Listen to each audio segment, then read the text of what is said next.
Spider-Man No Way Home is now out on the big screen, so I thought I would grab all 11 of the Spider-Man films and rank them all from worst to best. Now this will include the 2 Venom films, so Venom and Venom There Be Carnage, and this will also include No Way Home as well. So I'm not going to dive into any spoilers for No Way Home because it is still out in theaters, so you don't have to worry about any spoilers for that. But every other Spider-Man movie, there's gonna be spoiler talk probably, but if you guys haven't seen them, then you're probably never gonna see them again. So let's get straight to this ranking of all 11 of the Spider-Man films. Spider-Man 3 comes in at number 11. This is the Sam Raimi 3rd movie starring Tobey Maguire as Spider-Man and Peter Parker. This time we fight Sandman and we fight Venom now, and also New Green Goblin, can't forget that plotline as well. So there's a lot in Spider-Man 3. You've got the 3 villains that are just all jumbled up. I think the stuff with Harry is quite good, and New Green Goblin. Sandman, I think, is the best villain out of all of them, and Venom's just kind of shoehorned in there, which is a bit shame, because Venom's such a cool character, but it's not very good. Now, the reason why I have this film down the bottom is because it character assassinates every single character. It really does.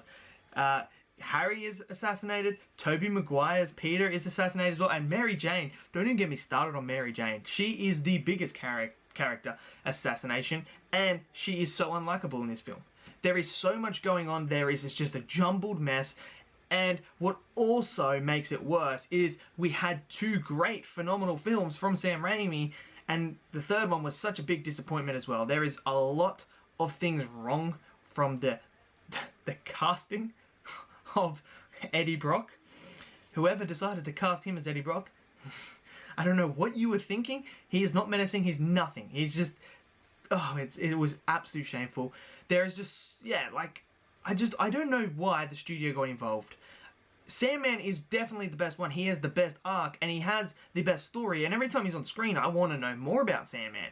But the rest of them, I couldn't really care less. Like, some of the fight sequences, yeah, okay, they're pretty cool. Like, Sandman and that's cool and that. The stuff with Venom just feels very shoehorned in, and you could tell the script, it's not very good. It's just, there's a lot wrong with this movie.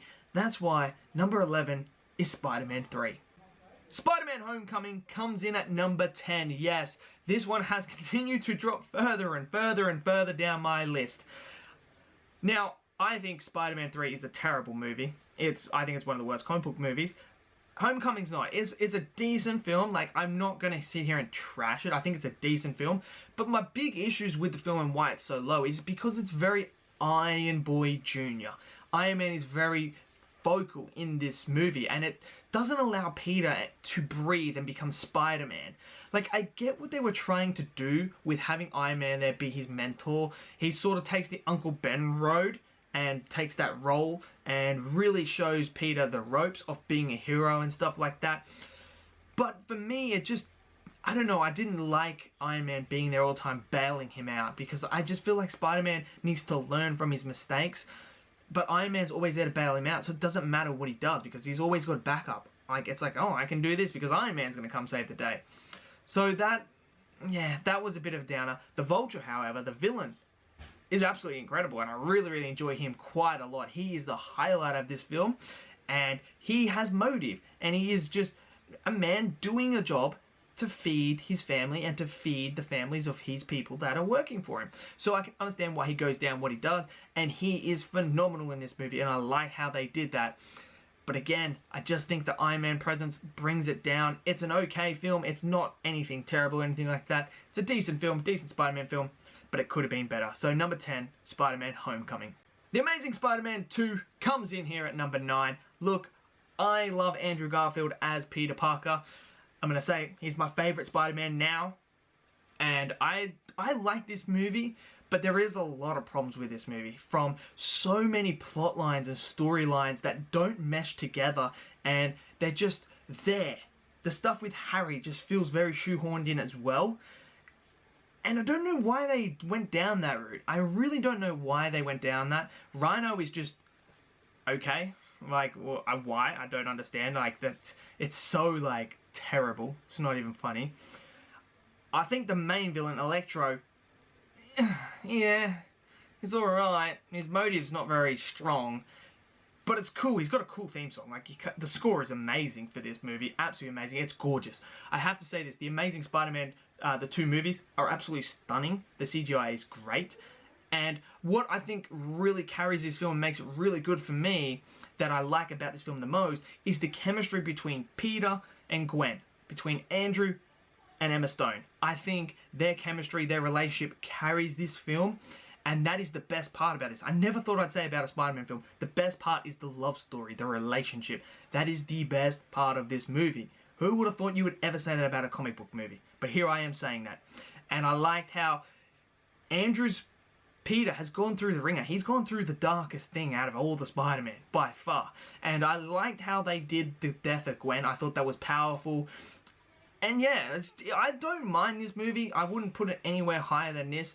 It's an okay film as well. So number 9, The Amazing Spider-Man 2. Venom comes in at number 8. I really enjoyed the first Venom quite a lot. It's a fun adventure film for me.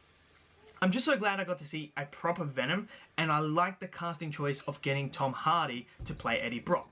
Tom Hardy is such a good actor, and he has that presence as well. We saw it when he was in Batman, playing Bane. You saw the presence he can bring, and I think he was the perfect cast for Eddie Brock. The main thing that draws me to this movie is the relationship between Venom and Eddie themselves. They are absolutely hilarious. They are fun, entertaining, and every time they're on screen having the banter, the bicker, going back and forth, hating each other, loving each other, it's incredibly fun and entertaining. I could sit there for hours and just watch them two do that. As for the villain, Riot, here's what it is. It's not very strong or anything like that. And I think one of my issues with the main thing now is you struggle to see what is going on in the main fight between Riot and Venom, so that's a bit of a downfall. But everything else with the build-up and everything like that to do with Venom and Eddie, brilliant. Absolutely had a ball with it. This is a fun film to me. I was entertained throughout the whole entire time. So for me, Venom comes in at number 8.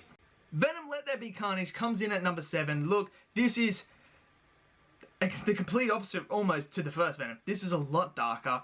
We finally get to see Carnage come on the big screen, which I'm super excited for. I've always wanted to see Carnage on the big screen with Venom, and his design was incredible. Now, this movie isn't a deep movie. The story is not that deep. The character development is not that deep. But what I was looking for in this movie was to be entertained and to get that fight between Venom and Carnage. And it delivered on that. It's a quick, fast movie. It's only an hour and a half long, and it's just fast-paced, boom, straight to the point, Venom, Carnage, and that fight. Now, what I do say is a downside to this movie is Carnage himself as a character. There isn't too much to him, where Woody Harrelson's character has more depth to him, and I really liked him as well. Eddie and Venom, they have a little bit of development, but not overly too much, but it is still fun to see them interact with each other again. And it's just a fun, entertaining film. And that's all I wanted from this Venom Let There Be Carnage, was just a fun, entertainment film with high action and some bloody, awesome scares. And that's what you got in this movie. So, number 7, Venom Let There Be Carnage. Spider-Man 2 comes in at number 6. A controversial one. I know a lot of people think this is one of the best comic book movies of all time, and one of the best, if not the best, Spider-Man movie of all time. For me, it's not. It's down here in 6th. While I think it's really, really good, and I really enjoy Spider-Man 2 quite a lot, I do have a major problem with this movie, and that major problem is the whole loss of power situation that is going on. I know what you're all going to say, like, I get what Raimi was trying to do with that, and I understand that, and I applaud him for doing that. I just feel like it wasn't executed properly. First, him not being able to shoot his webs, I mean, come on, it's kind of in his DNA, it's attached to him. So I find that a bit hard, that he would lose the ability to climb and everything like that. Like, I get the placebo effect, I get all that stuff, but I just don't see him doing that and losing his powers. I understand what he's trying to do, but the execution for me wasn't there. Doc Ock as a villain, fantastic. I loved his character arc. He's one of my favorite Spider-Man villains, and it was so good to get him back in No Way Home, and I really enjoyed him in this movie.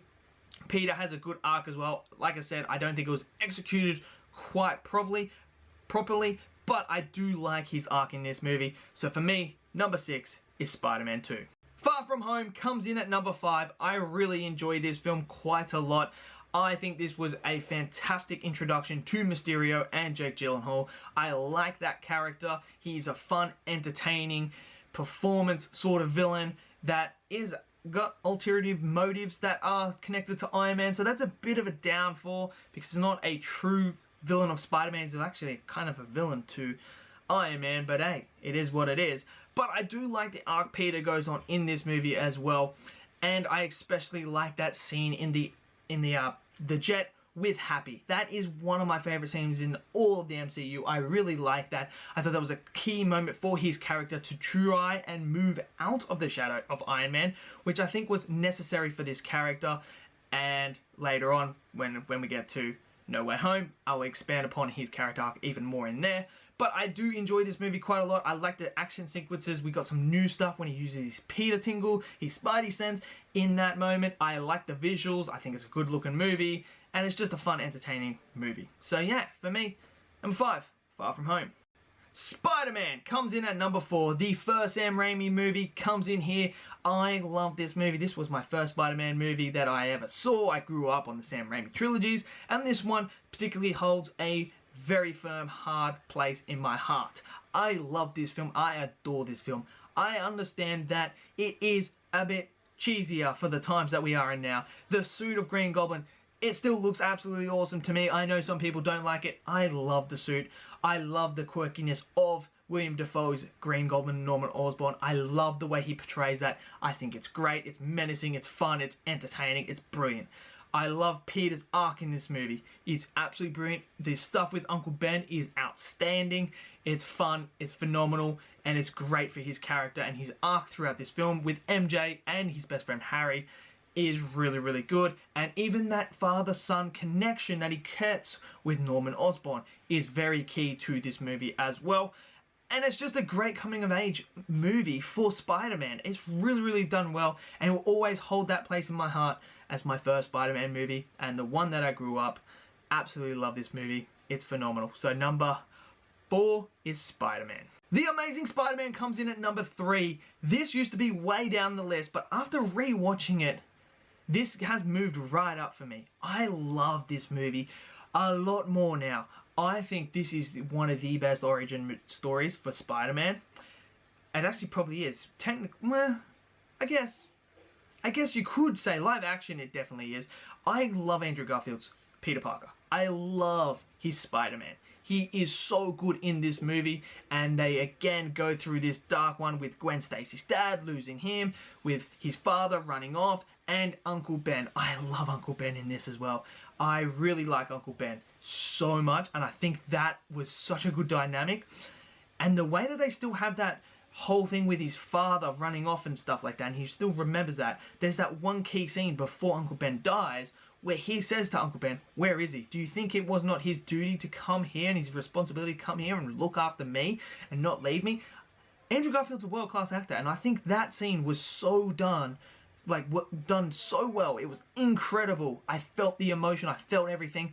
Lizard as a villain, I understand his motive. I really like him as well. And I like the fighting techniques and styles that Andrew Garfield's Spider-Man uses on him and the fight sequences. It's a gorgeous looking film. Fantastic score. Yeah, just overall, I love this movie now. So number 3, The Amazing Spider-Man. Into the Spiderverse comes in at number 2. I love this film so much. I have rewatched this too many times now. The way that they introduce Miles Morales as the new Spider-Man in this animated movie is incredible. I remember seeing the trailers and thinking, here we go. An animated Spider-Man movie that's probably just going to be a throwaway. But actually, it's actually really, really good. And I think what is one of the key moments and the key things that they do really, really well in this movie that put it so high up for me is the way they utilize all the other Spider-Man characters. And what they do is they don't put any of the other characters down to put Miles up on the pedestal. I really especially like the connection that he forms with Peter B. Parker. I really like that connection. I thought he was a fun Spider-Man. And I just love the whole dynamic of all of them. Like, if you told me you would have get Spider-Ham in a Spider-Man Into the Spider-Verse movie, I would have laughed at you. The animation is stunning. The score is stunning. I just love this film so much. Kingpin is a great villain. The Prowler. There's so much to love about this. I'm super excited for the sequel. I cannot wait for that. But this one for me is at number 2, Into the Spider-Verse. Spider-Man No Way Home comes in at number 1. Just recently saw it, and I think this movie is phenomenal. The best Spider-Man movie by far. There will be no spoilers here, so you're safe. I love this movie. Peter's arc is incredible. This is him going from that boy to Spider-Man. This is him becoming Spider-Man and understanding who Spider-Man is, what is Spider-Man, and how am I Spider-Man. And now my responsibilities as Spider-Man. He does it so well. This is his best performance as Peter Parker and Spider-Man. Tom does a fantastic job, and it just puts the stock, his stock, way higher for me as Spider-Man as well. It's so hard to distinguish who is the best Spider-Man out of all three of them. For me, it's Andrew Garfield, and it's really a type between the other two. Like, it's just personal preference at the end of the day. But No Way Home with all the villains as well. Green Goblin's back, absolutely outstanding. Electro's great in this. Doc Ock is great. There's just so much to love about this movie. It's incredibly good. If you want the full review, I do have that on my channel. It is up now. The first part is non-spoiler, and then the second part is going to be spoiler, so I'll let you know in that video. But you can check out a full, in-depth review of that movie in there. But yeah, No Way Home is number 1. So there you have it. That is my Spider-Man ranking of all 11 movies. Let me know in the comments below, what did you guys think of my ranking, and what is your ranking?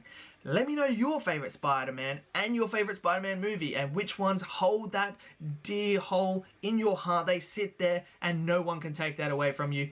That is the beauty of film, and that is the beauty of Spider-Man. He's my favourite superhero, and he always will be. I only think one of these movies is terrible. The rest of them are all a 5 and up for me. So let me know in the comments. Smash that like button, click subscribe, and I'll see you guys next video. Until then, stay safe, and peace out.